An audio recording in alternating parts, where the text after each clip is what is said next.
Today we are going to be reacting to Doctor Nowhere. You are lost. Yo, bro. I don't got any games on my phone, bro. What do you want? So we are going to be reacting to the Oddity Compendium Inst 1. Oh, Jesus. Doctor Nowhere's Office of Wonders presents the Oddity Compendium of Beginner's Anomaly Office of Wonders? No, I think you mean Office of Horrors. Jesus Christ. Welcome to the Oddity Compendium. Yeah. Today, we will be learning about many wonderful and strange oddities that exist inside of, outside of, and around your universe. Okay. These strange phenomena can range anywhere from life forms, products, and organizations to even events of anomalous time periods. Important. The following information has been acquired from realities that may be separate from the one you are currently residing in. Please be aware that knowledge or comprehension of incompatible information may result in a conscious reality fracture. I also saw the Father Feaster or whatever. Installment number 1, Fox Beds, A Land of Forgotten Faces, Hold on. I have to go back because I couldn't read the full thing.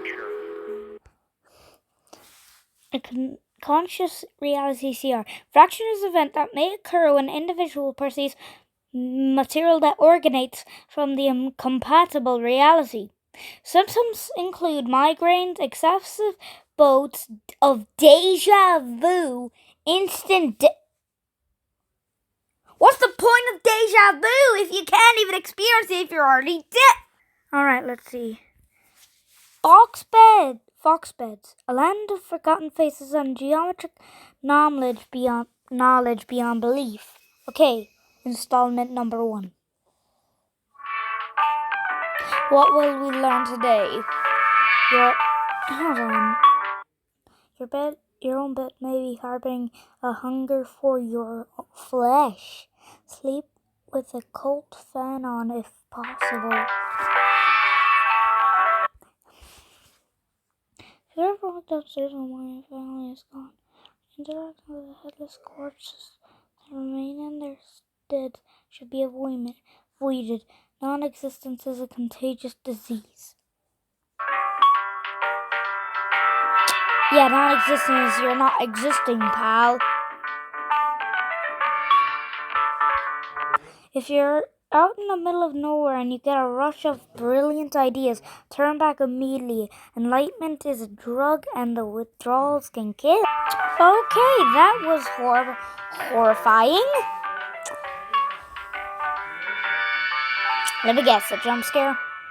Or creature here? Flesh beds, Hopless Colchica. Category Paro.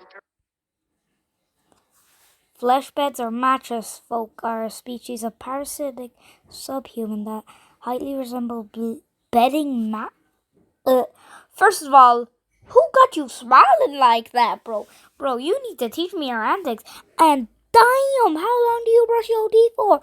You got some nice teeth, pal. But third, you look like a freaking abomination. Also, bro, how much Rat Boy whatever are you watching? You have a long neck. Mattresses. The body of a dormant flesh bed appears identical to...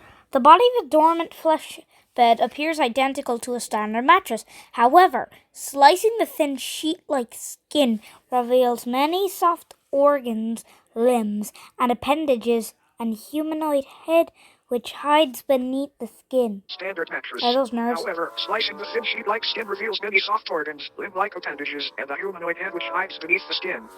They were first discovered in the late 1960s when a mattress company was surveying excess storage. Upon finding many seemingly pristine mattresses that had not been sold, they gave them away. Hold on. Who are you? Anyway, I'm going to read this. They were first discovered in the late 1960s when a mattress company was surveying excess storage.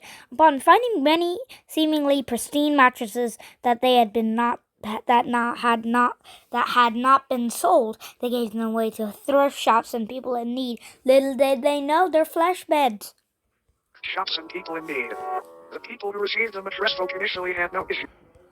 People received the mattress folk initially had no issues with the fox beds.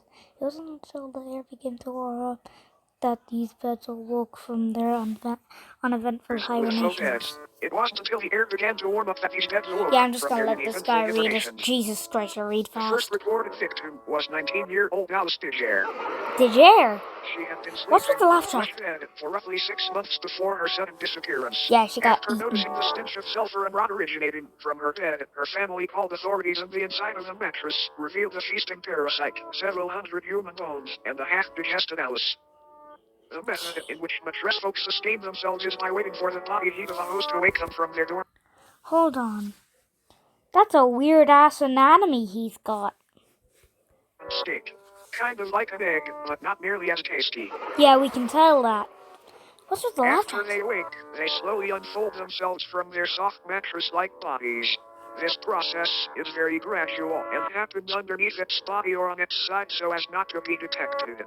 After roughly a month of this process and on a night 17 degrees Fahrenheit or higher, its head and arms fully emerge and pull the sleeping host into its body, where prey is slowly digested.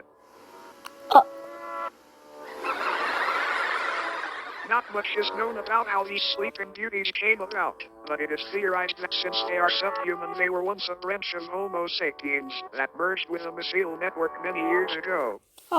Autopsies of flesh-dense digestive systems have revealed DNA samples from thousands of different people in each instance, some even tracing to people born during the 1600s. Oh, we got some lore. Another odd thing to note is that the mattress folk themselves contain DNA belonging to humans as well. The fuck? One instance I shared just DNA in a blood type with please don't Napoleon mind that. Bonaparte, Actually, leader no, of I the French didn't swear. I Republic said the during the fuck. time that the mattress folk The were fuck? assumed to have It come sounds into like the existence.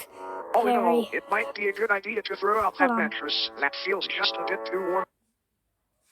Autopsies of flesh-dense digestive systems have revealed DNA samples from thousands I'm of sorry different if you people in thought I each swear instance, that I some didn't. I even said tracing to people born fug. during the Fug. 1600s. See, it Another sounds odd like thing a to note bug. is that the mattress folk themselves contain DNA belonging to humans as well. One instance shared DNA in a blood type with Napoleon Bonaparte, leader of the French What the Republic fuck? during the time that the mattress folk were assumed to have come into existence. All in all, it Napoleon? might be a good idea to throw out that mattress that feels just a bit too warm lately. You might be sharing it with something unwanted. Good night, sleep tight, and don't let the bed bite. But with the laugh tracks. Headless macroscope. The headless macrocosm is a sub-reality nearly identical to Earth's save, for the fact instead of humans, pale headless corpses remain. Oh, Instead, Jesus Christ. these corpses, though technically dead, do weakly breathe through the holes in their necks. Their hearts have also been observed to begin convulsing at seemingly random intervals. These beings are identical. Well, hello, in the appearance to headless one boy another in the aside back. from physical dimensions, which can vary severely between How each do you corpse. fit my house? Aren't The you as headless tall as the sub-people trees? dwelling in this pocket reality have been observed changing their behavior when humans have physically interacted with them, and apparently gain a level of awareness and vitality when such events occur. There are approximately 2,393 living humans residing in this reality, all from parallel Earth. Every single resident recounts waking up in the headless macrocosm after falling asleep under strange circumstances back in their home realities. No one back in their own parallel homes remembers their faces or identities, which leads to the belief that this place could be a form of anti-reality. A waste compartment of the universe used for aspects of reality that are useless or harmful to existential fabric. Jesus, The read humans fast. that live in the headless macrocosm are assumed to be taking shelter in abandoned structures and banding together to search for plant-based food during the warmer times. Fun fact. Humans have coined multiple terms and nicknames for these headless corpses, such as stumpies, cranes, and ichabodies. Despite this sub-reality being detached from main reality, an incident took place which created a temporary tier between the two. A man residing in the headless macrocosm was walking through a field with a small house in the center. Upon reaching the house, the man unintentionally brushed up against one of the breathing bodies. This body, just before motionless aside from the labored convulsions, sprang to life and removed the head of the man. It then proceeded to attach the severed head to the stump of its own neck. Oh! The man's name was... So they take off the heads of the humans and use that as their... Oh! Michael Tedford. Tedford. After the corpse had placed Michael's head where it soon should be, an event occurred back on Earth in the year 2061 that resulted in governmental intervention. A family's call to the authorities described an impossibly tall naked figure appearing in their backyard. Hold on, wait. How do they live? Like, if they don't have brains, how do they live? They must have some sort of DNA that allows them to still breathe, because you need your brain to survive. Without your brain, you just die. If without your brain, your heart would stop pumping, your lungs would not lung, your muscles would not be muscling. You'd basically just be, sorry bro, but you'd be sent to the shadow realm. How is he alive? The fuck? Oh. The sun is gone. Oh. Oh, baby.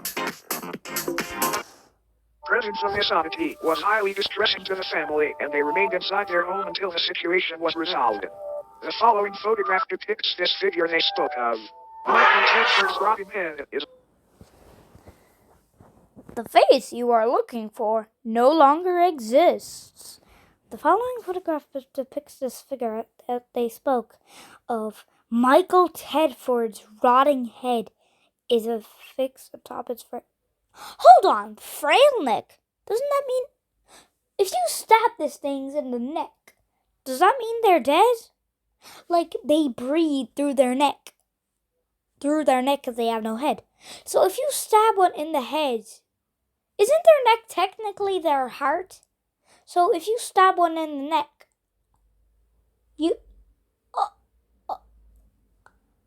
where am I getting all this lore idea from? Bro, what am I, the next game theorist or film theorist? Fixed atop its frail neck.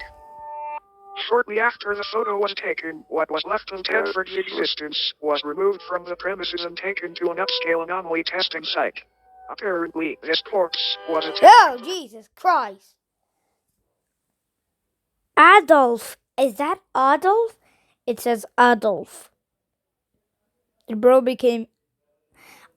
I cannot say that. Apparently this corpse was attempting to quite literally become Adolf by leeching off his Tedford. Yeah, I'm thinking it says Adolf. By leeching off his existence. These breathing bodies appear to be in a constant state of yearning to reconnect with the roots of reality again, as they have been taken a hold of by a dangerous and contagious disease. So do these things take off the people's heads and put them on their own heads to act like they blend in with people even though they're impossibly tall? So they try to blend in, but who's not gonna call the police with someone with their just naked standing in their front yard? Hold on. His face is glitching. Also, yeah, that is a rotted head. Off of his existence. These breathing bodies appear to be in a what the? their home until the situation was resolved. The following photograph depicts this figure they spoke of. Michael Tedford's rotting head is affixed atop its frail neck. Shortly after the photo was taken, what was left of Tedford's existence was removed from the premises and taken to an upscale anomaly testing site. Apparently, this corpse was attempting to quite literally defend Tedford by leeching off of his existence. These breathing bodies appear to be in a constant state What did that show?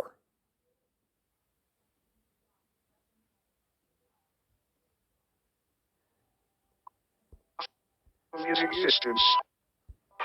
His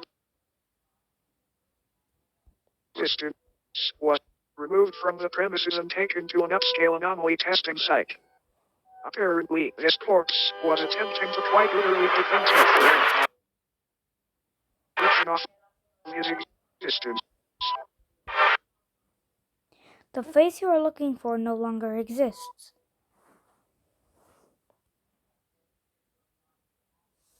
These breathing bodies appear to be in a constant state of yearning to reconnect with the roots of reality again, as they have been taken a hold of by a dangerous and contagious disease. This disease appears to be non-existence itself. It can affect anyone on Earth at any time, and once it takes hold, the headless macrocosm deems you valid for residence within its endless meadows, filled with fellow patients. Are But those don't the... worry, it's a rare diagnosis. Another fun fact. Occasionally, crude man-made structures will form seemingly out of nowhere in order to correspond with the structures on parallel Earth. As mentioned earlier, the headless macrocosm itself functions like a digestive tract of the universe, and these structures may be antibodies attempting to fight off the virus of non-existence. Now then, check your head. Screwed on tight. Great, because you might want to hang on tight to it for this next one. Jesus. Obelisk of Enlightenment. The obelisks of enlightenment are a collective of monolithic beings that Hold are the phone. currently Hold the residing. phone. Yo, bro, the thumper came back with the milk. Yo, bro, how's it going? Bro, it's been so long since you... What is that that I see outside my window? Something hanging on a fucking tree? Who cares? Yo, bro, we got the thumper back, man. He came back with the milk. In different remote locations across the world. Also known as the Fathers of True North, they appear Oh, in never groups mind. of 1 to 8 and stand anywhere from 10 to 150 feet tall. Each obelisk is levitated just barely above the ground and facing geodetic north. Though most of them reside in remote fields and deserts, they have also been found floating above the ocean within the vicinity of the Bermuda Triangle and even of the moon. They are moving just ever so slightly and progress approximately 2 inches forward a year. These obelisks are enlightened in the infinitely vast secrets of the universe, and they're constantly vocalizing the excess information as a means of waste to counteract the overwhelming intake of knowledge. Though currently enclosed and monitored by government entities, many people have wandered into these locations prior claiming to be following the sound of angelic singing. This alluring hum emanating from these obelisks seduces a massive increase in general intelligence in subjects listening. Folklore often refers to the frequency as the song of the divine contour. Each obelisk's biological elements are unraveled thousands of feet into the sky to make a metaphysical connection. Wait, from if Earth you to the cut universe. those, does it It is just fall assumed over? this is a form of knowledge worship, an attempt to make a mortal sacrifice for an immortal honor. Fun fact. These organs are confirmed to be those of the humans and other biological matter that were absorbed after enlightenment. Upon perceiving the words spoken by the obelisks or entering into close proximity with them, the human brain either spontaneously expands and combusts or receives an ability to comprehend the sacred information. Talk about being open-minded. Jesus Whenever a Christ. subject is able to comprehend this knowledge, they are biologically absorbed into the obelisk, becoming wholly unified with the being.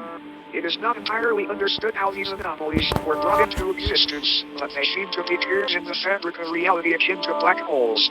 Many speculate that these rifts were opened by ancient giants who were dissatisfied with the lack of Earth's knowledge.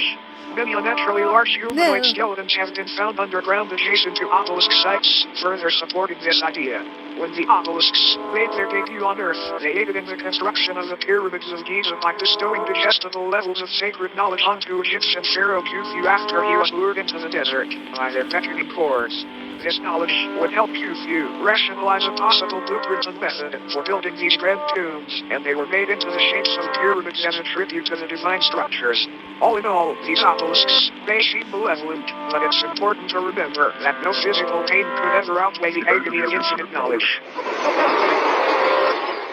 What if you just run from the tentacles, whatever they are? Why don't you just... Now, looks like With a our knife. time here may be almost up. Cool. But before you go, it's time for bonus oddity. Cool.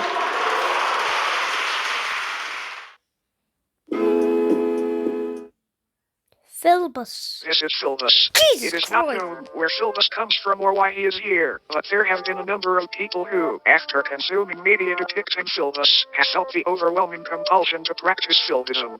Philbism is a political and somewhat religious ideology which centers around a belief that building/consuming chairs and other wooden furniture is honoring Philbus' great sacrifice. It is not clear what this sacrifice is or what it refers to. Attributes and practices of Philbism include learning to build chairs, learning to properly digest chairs, promoting/discussing chair consumption on obscure internet forums, praising the fictional political candidate known as Philbus, who is said to advocate for making furniture consumption a socially accepted and widespread practice. There are so many wonderful things about Philbism. Consume the body of Philbus and become one with many others today. It's a great decision. Just keep your chair to get started. Any mention of No, I filters think and I like to elaboration keep my on the chairs. subject will eventually result in it becoming a sponsorship or advertisement of sorts. We have no idea how to avoid this, sorry. All fildists will deny the existence of fildism when directly questioned about it. This video was not in any way sponsored by fildism. This is for educational purposes only. Fildism does not even exist. You can sign up for fildism certification here. The party is fildist today. Would you look at the clock? It's just about time for us to part ways. A brief cleansing process will now commence. This purely auditory procedure will ensure you do not come away from this with any ailments from beyond contracted during your viewing experience. Please close your eyes and do not open them until told to do so. Okay, I close my eyes.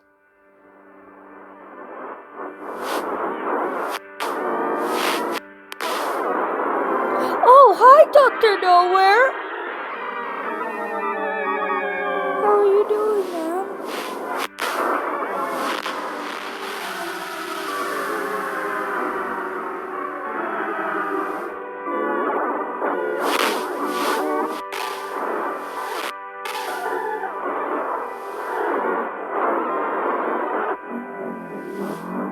How long is the teleportation sequence? You may now open your eyes.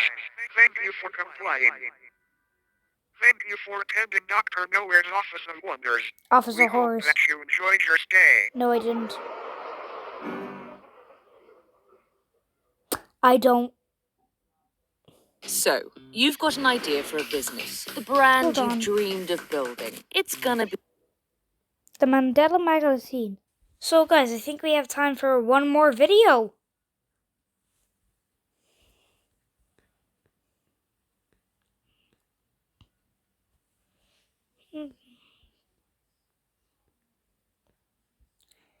Three shockingly shocking facts that will shock the rocks out of your socks. First, Thumper. Yeah, I think we're gonna watch The Boy in the Bath, as I made a reference to it earlier.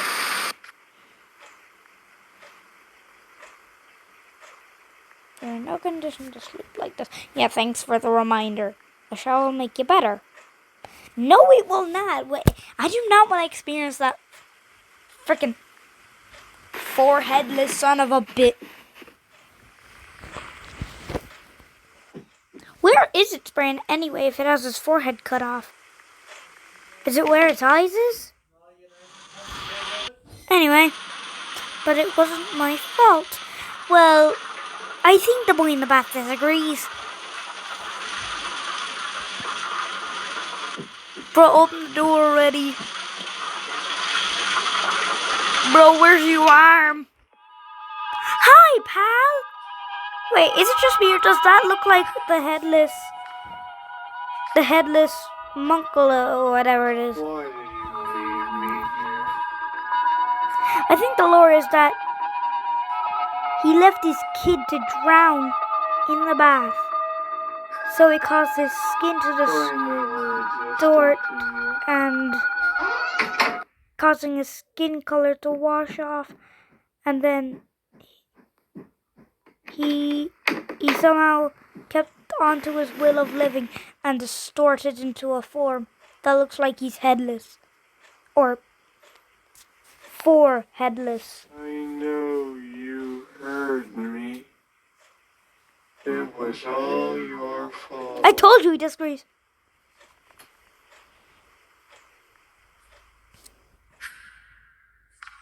So that's going to be all for today's video. Hope you didn't have an existential crisis. Goodbye.